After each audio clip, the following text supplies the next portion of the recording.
The Middle East is evolving at an incredible pace, not just in architecture, not just in economy, but in aesthetics. What we are witnessing here is just urban expansion, it's a cultural rise. Fashion, design, and luxury are no longer flowing in just one direction, from Paris or Milan. They are emerging from the east, loud and clear. In this video, I want to take you in the heart of the movement. Why is fashion in the UAE, especially in Dubai, growing so rapidly? What makes it so attractive to global brands, emerging designers, and the next generation of influencers? And why should anyone truly interested in fashion start paying close attention to what's happening here, not instead of Paris or Milan, but alongside them? As the founder of a content production company after Max that creates photography and video for international brands like Dolce Gabbana, Fendi, Prada, Bulgari, and many others, I came to Dubai to combine business meetings with a deeper personal exploration. I wanted to understand firsthand why is the Middle East becoming fashion's most unexpected frontier. Dubai is growing a lot in terms, and there is a lot of fashion industry here. And then definitely my focus is in this region, in Middle East, and more we having a project here, and we work with a lot of celebrities, local celebrities like singers like Balqees, actors like Mona Zaki. Then we work with a lot of brands here, like all the influencers from here, starting with Jessica Aouadi and many others. And also we had a project here with Dolce Gabbana. We had a project here with Tommy Hilfiger, with Michael Kors, with Bulgari and ever. And I always wanted to, to explore this more, expand my company here. And that's why I've got the golden visa and I have opened the company here. But the thing is, we're too busy with the international project that I never have time to go deeper. So we have a few projects here, but then I leave the region and the process is not coming. So now my goal is, first of all, to find a person who's going to be representing me, who can be like meeting with the client, who's going to be developing my business over here. And it's very hard to find somebody who can be kind of on the same page, who can be kind of clone of me. But I think that I'm going to make it. I'm going to find the person. And also, it's very important to be here myself, that I can. So now also, these days, I'm meeting with clients, with my partners. So today I was meeting with the creative production agency. Then tomorrow I'm going to meet with the Cartier, with Messika jewelry, like towards the jewelry day. I think this is a kind of time to get deeper in the industry, explore it more and expand it here. I think we have a lot of potential here and I'm pretty sure that we're going to have success. So guys, here from this region, if you are following me and if you want and if you think you're going to be useful for us, I think that you're welcome always to write me and we will see. So we're going to be definitely expanding. I think the specific of the industry is you need to be offline here. You need to go to the meetings offline. You need to do networking. If for example, in US or in Europe, you already can do it online and Zoom call, but to create a relationship, to do networking, definitely need to be here. So I am considering maybe in autumn, I'm going to come here for a month or so. Till then, I think that I'm going to build the team, strong team here. And I'm going to share with you how I go. So I have a strategy. So I'm going to share with you a bit later. And I show a bit of inside of the industry of the fashion in Middle East. So stay tuned. Fashion in Dubai has changed dramatically in just last few years. The city is no longer just a destination for luxury shopping or tourists. It's become a full-on fashion ecosystem with ambition right up there with New York, London, Milan and Paris. In February 2023, Dubai officially joined the global fashion calendar, launching Dubai Fashion Week, built on the foundation of Arab Fashion Week. That moment was a real shift. For the first time, the fashion world seriously turned its eyes towards the Middle East. But that isn't just about rebranding. The impact is real. The new showrooms are opening, new stores, trends are being born here, major brand collaborations are happening, and future-forward technologies are being tested. Everything from digital fashion and AR fittings to presentation in the metaverse. So guys, I just had a meeting with the Cartier, with the Middle East office, with the top management. And, you know, as I'm expanding here in the Middle East, of course, like Cartier is one of the greatest clients to work with. And they in charge of many countries, including India, Turkey, Kazakhstan, of course, Emirates, and then Saudi and many others, and have a lot of activations. And actually, we've done already 2 projects with them, and they were super happy to work with our team, super happy with work with us. So I had a really a great pleasure to meet them. And so we hopefully going to expand and have a more other collaborations. And, you know, like the thing is, I like in Dubai here because it's all about the business, you know, like I here for a few days, but I already have meetings with this brand, with that brand, you know, like with this person, with another person. So it's actually like really effective to be here. It's not like in Europe, you want to chill, you want to drink wine, you know, like here's all about the business. That's what I like. And I like to do business. Hopefully this year we're going to expand more in Middle East and here in Dubai. I'm in Dubai Mall and I'm going to meet another partner, like also the jewelry brand. Dubai Mall is huge. So like it's a very historical jewelry brand. Samra jewelry, which exists like for many years, for decades here in Dubai. And they are located in the Fashion Avenue, the most prestigious kind of area of Dubai Mall. But guys, Dubai Mall is like so many people here. So a lot of at 5 p.m. It's just like everybody's buying, going somewhere, whatever. Honestly, I don't like this kind of vibe. It's too much for me. This is a Fashion Avenue. Now I need to find the store of the brand. And it's actually a very interesting story I got to tell you now. We met with this person 10 years ago when she was working in Versace jewelry, and she followed me on Instagram. And this is great how social media power works in our world. And then she contacted me now because she wanted to do something for her own brand of jewelry, her family business. And this is great, you know. This is amazing that she kept following me all these years, and she's loyal and she knows what I do, how I grew up, how I grew like as a business and everything. So now I'm going to see and meet her again after 10 years. Not seeing each other. Dubai is where luxury meets experimentation. And when you look closer, it's not just about fashion shows or tech. Culture here plays a massive role in shaping our aesthetics. What's considered beautiful, valuable, and meaningful. That's especially clear when you start looking at jewelry, because in Dubai, jewelry isn't just an accessory, it's identity, it's a heritage, it's a statement. So now, let me show you how culture is influencing the way high jewelry brands design, and why that matters more than ever. So guys, after 10 years not seeing each other, we finally met with Cartier here and her beautiful store of summer jewelry. And now we're gonna see the inspiration of their like key.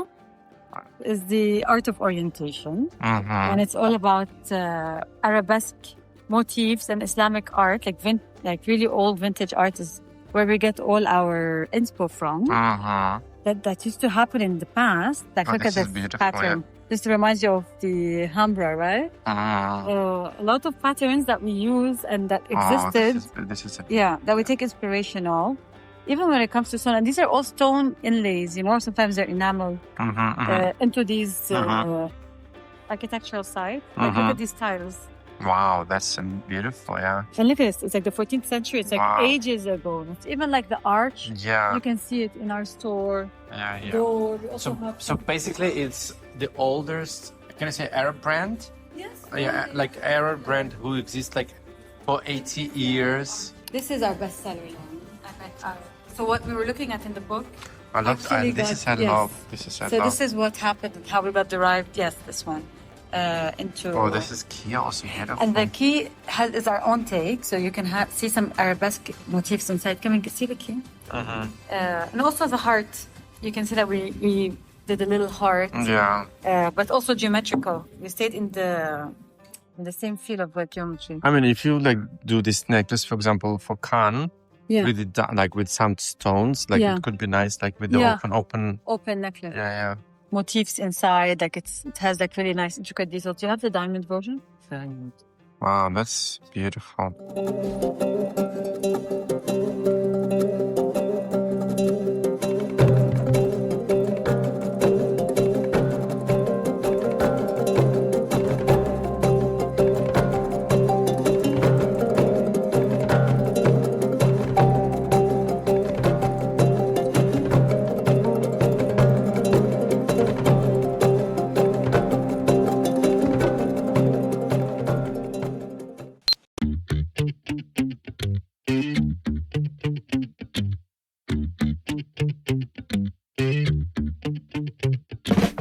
Hi, my dear friends. So it's my 5th day here in Dubai, and it's very intense, honestly. I have a lot of meeting.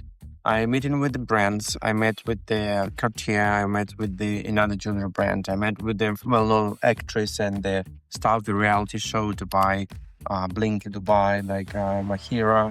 And we discussed like how we can collaborate together. Then today I'm meeting with, I'm going to the conference actually, and then I'm meeting with the Vogue and GQ Arabia. Manuel and Amir is the editor-in-chiefs, the head of the content of these magazines, and of course like we work with them already. Influencers in the Middle East aren't just faces for the camera. They're cultural voices, tastemakers, and sometimes icons in their own right. In a place like Dubai where identity, elegance, and storytelling matter, collaboration between brands and public figures go way deeper than just paid posts. They build emotional trust, they humanize luxury. That's why ambassador relationships here are so important. Because when someone like Balqees, for example, becomes the face of a brand, it's not just about jewelry, it's about values, community, and connections. And she's not the only one shaping the scene. Shad Nasser, Jomana Khan, Khadia Galeb, Maita Abdullah Jalil, Jessica Khabati, and many others. They aren't just familiar faces on your feed. They are a visual language, a style code that thousands of people pick up on, reinterpret, and make their own. That's the real power of regional influence. And fun fact, while visiting Condé Nast Middle East, I came across the latest cover story featuring Balqees. Actually, it was the second cover of the new Condé Nast team. Balqees is one of the top singers and fashion influencers in the region and the official ambassador of many brands, including jewelry brand Messika, a jewelry house that has grown to become a global player but still knows how to speak to local stories. Guys, and there is also a whole video on the channel called One Day with Balqees. You definitely should check it out if you haven't seen it yet. I just had a meeting with the Vogue Arabia and GQ Arabia with editor-in-chiefs of Manuel, the head of content, and Amin. And we've been working with them, but like for them it's a new era because they actually before was on franchising. So it was another company who was publisher who was taking care of these magazines, and now they opened directly their offices here as a Condé Nast. For me, it was very important to discuss our potential collaborations, and we really had a great meetings, and we discussed how we're going to be useful together in the region and also outside the region. So we talk about the AI projects together. We talk about the Cannes Film Festival, how we can do. We talk about the new formats that we can implement and create for both of the magazines. It was really productive, I like also, there are two different guys, like Manuel is very, how would say, a bit strict and very kind of straightforward, straight to the point, what he wants, and what he see, how it could be benefit or whatever. That's I like also. And it's also mostly a little bit softer, but also he's very open for collaborations, and he's just 2 months of few months editor-in-chief. It's just 2 issues that came out with him. So I would happy to help also with the men's fashion, because the men's is not taking a lot of part of my job, but it's mostly women's fashion. So for me, it's going to be something also interesting to do, and also to help him, with some special projects. And with Manuel, it's obviously to continue collaboration with the Vogue magazine and explore new something formats of the collaboration, because his team is totally new. So the Condé Nast office is located in Design District, where it's really cool. There are a lot of cool places, and I took all the issues of the new team of the Condé Nast. So now I'm meeting with Amal, a really cool girl. She is a PR here in the Middle East of Messika. You're on me. Look at her. Guys, we're here with Amal here in Dubai, and I'm going to ask you a little question about the Dubai fashion scene, what's good fashion, where it goes here, how to work in the PR in the major brands, and she's just cool. There's a lot of cool people here, like her. I've called her famous because she is also an influencer. By the way, guys, this guy did not brief me on this beforehand. He literally just told me while we were driving to a restaurant, I'm going to interview you for my YouTube channel. You have no choice, you're stuck with me in the car. But I'm so happy he's here. We need more famous people like him in town. You know what I mean. So, Amal, tell me how long you living in Dubai? It's been 11 years now. Yeah. I arrived to Dubai in August 2023. So in August this year, it will be officially almost 12 years. Crazy. And so how Dubai changed for you, like during the series? Massively. First of all, the fashion scene was not as developed.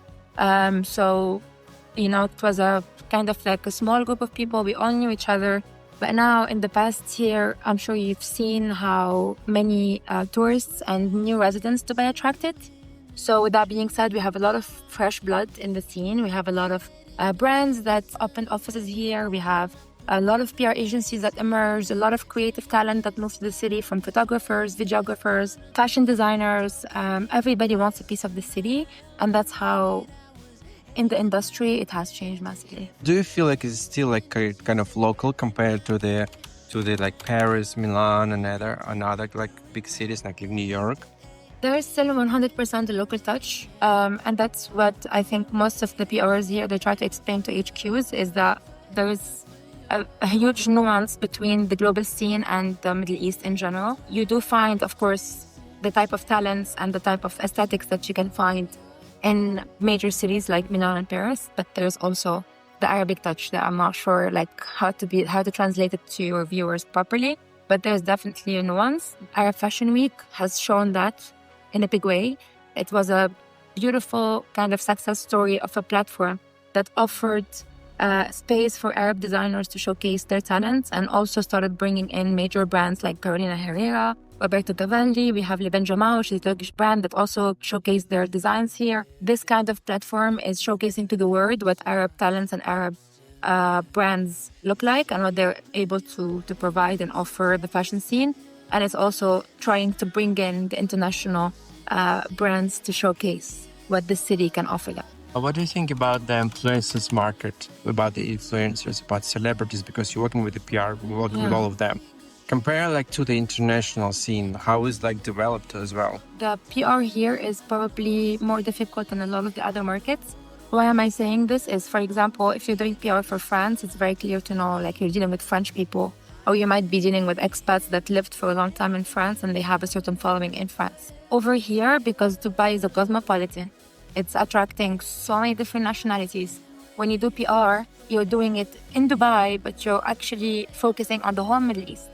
So when you do PR for any brand here, you have to think. For example, if I want to target Saudi, I cannot target Saudi from Dubai. I have to work with Saudi influencers that are based there. And even if I target Saudi from some Saudi influencers that are based here, I have to make sure that Saudi is one of the top 3 countries in their demographics.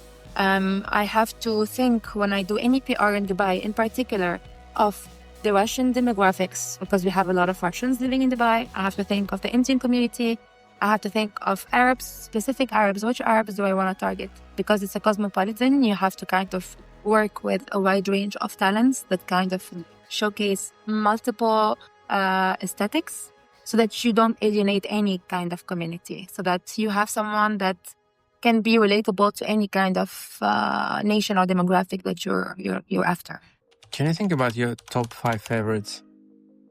You're gonna call me Top you 5. cannot do this to me. I cannot. No, I refuse. Okay, not top 5s, just people that maybe you like. I like everyone. Of course. Truly. Okay. I really love everyone. Okay. Aesthetics I'm seeing a lot of new, fresh aesthetics that we're not accustomed to in the region or surface. So I have a soft spot for people who have a very, very, very visual identity these days. Why? Because I have been doing this for many years, and because I have been seeing the same style repeatedly. So these days I'm kind of keeping an eye on people who are showcasing something new. Because Messika is about new, it's about modern. 100%. Yeah. We're always looking for edge. We're always looking for this rock and roll classy touch that it's very hard to translate. You either got it or you don't, because the region has developed so much, because the fashion scene has developed so much. we are seeing a lot more edgy content and a lot of more edgy profiles because people are a lot more comfortable showing their true identity on social media these days than they used to be many years ago in the Middle East. And I'm very grateful that, the brand that I work with has this approach in general. We don't necessarily look for sales. We look for a very organic kind of match with the person. We look at somebody that could have the aesthetics or that we're looking for, runs in the right circles, etc. Because these people automatically, since we are very confident in our product, they would create some kind of match. We don't necessarily look, if we work with an influencer, that anybody go to the store showing their picture. That's not the approach that we take. We focus on organic growth, and we know that sometimes you work with someone once, they cannot convert immediately. Sometimes you have to make this keep on repeating the message with the same face until you get some kind of result. People today have a very short attention span, and maybe seeing a campaign only once does not make sense to them. It needs to be repeated in order for them to, make an action. Is it like this era of Logomania passed already, passing already in Middle East? Yeah, for sure. Yeah, it's getting better. So the people open for the smaller designers, emerging designers, something new? I definitely think that the younger generation is way past that. Unless we're talking about vintage pieces where you have, for example, the pochette from LV, the colorful one, etc., that are still today considered Y2K style and really cool. The head-to-toe kind of logos are definitely gone. And if you see them, it's kind of especially in the scene, it's kind of a weird look to see someone wearing something like that. I would say the older generation, they have their own preferences. Maybe they're still attracted to that. And because there's a lot of young people in Dubai, any brand that does not offer that, I believe they still have a market as long as they offer a product that is recognizable and unique, because the market is saturated. It still has space for the right players. However, because all the brands exist here now, there is some kind of saturation. So if they have a unique aesthetic, unique message, cool identity to them that is different from what we're used to here and what's available, I definitely think there is still space. So in Dubai, every book will find their reader. Absolutely. That's great. Thank you, my love. Thank you. Thank you for Because you made my YouTube. Dubai isn't just a horizon, it's redefining fashion on its own terms. From bold tech experiments to cultural-rooted design, from global luxury houses to local icons who set trends at scale, the city is shaping what the future of fashion looks like. And if there is one thing I took away from this trip, it's this. The center of fashion gravity is shifting. And it's not just about where the show happened, it's about where the stories are being written. If you're into fashion, not just the products, but the people, the places, the process, make sure to subscribe to my channel. From backstage at major runway shows to exclusive interviews with designers, editors, celebrities, and creatives from all over the globe. And trust me, what's coming next, you don't want to miss.